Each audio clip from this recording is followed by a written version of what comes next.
Hey guys, what's up? My name is Jordy, your instructor, and welcome to my course. In this lesson, we are going to take a look at color correction of DSLR footage. When it comes to color correction, a lot of people intend to just play with the contrast, go wild on the colors, etc. to achieve what they want. And in most cases, they don't always achieve what they had in mind. They ended up with a lot of compression artifacts and weird looking highlights and shadows. And that's because too many people think a DSLR camera is the same as a raw motion pictures camera, like a Red or an ARRI Alexa. Unlike those cameras, the DSLRs comes with a compression, and unfortunately a pretty big compression. That doesn't take away we can't do any color correction, but we have to be careful with doing that. In my timeline over here, I have that same clip about that girl who's trying to drive away. When I take a look at this image, I want to do a lot. First of all, I want to bring down the highlights, because it's too much over there. And the back seat is underexposed, so I want to bring that up. Then add some individual contrasts to get rid of that flat image. And finally, I want to play with the colors, because the skin tones just don't look right. Now, before I'm going to start with all of this, I'm going to drag in the sharpness effect. Drag it onto your clip and head over to the effects controls. And I'm going to increase this to a value of 2000. And what you now see are the compression artifacts. In other words, banding. Banding occurs in places where you have a transition of luminosity and colors. Now basically, you have this everywhere. Some very clear things are right here on the internal roof of the car. You can clearly see those stripes over there. Same thing goes for the highlights over here. This graduation. That is because of the compression threw away some colors and luminosity tones to save up some space on your SD card or CF card. And also because the DSLR is not able to write its information that fast. So make sure to always keep that in mind whenever you want to do deep color correction. Now, you can change some values of course, but you can't play in the whole kindergarten.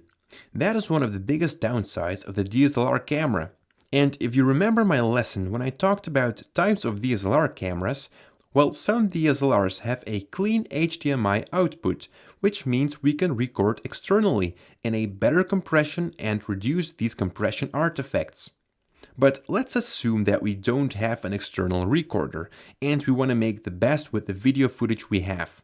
So I'm going to delete the sharpness and search for the three-way color corrector.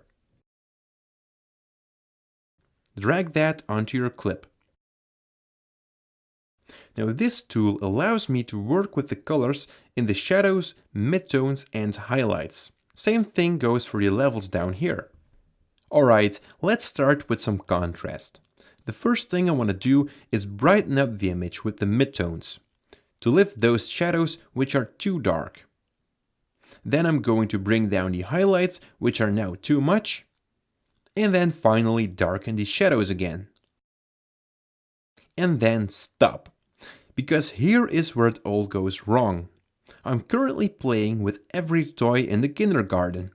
And my kindergarten teacher, who goes by the name of compression, is angry at me. First of all, the shadows.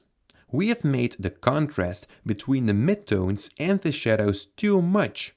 And because the compression throws away its information, which results into banding, we can't stretch those bands too much. Or something like this here will happen. And when I increase the input level even more, you will definitely see what I'm talking about. We have just increased the banding issue. Another thing goes for the highlights. The DSLR camera has a good dynamic range, but not as much as the new Dragon sensor within the Red camera.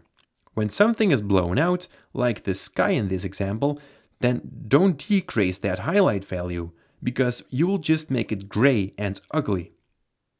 Alright, I'm going to reset the values and just adjust the levels a little bit, so that we don't bring those bandings too far from each other.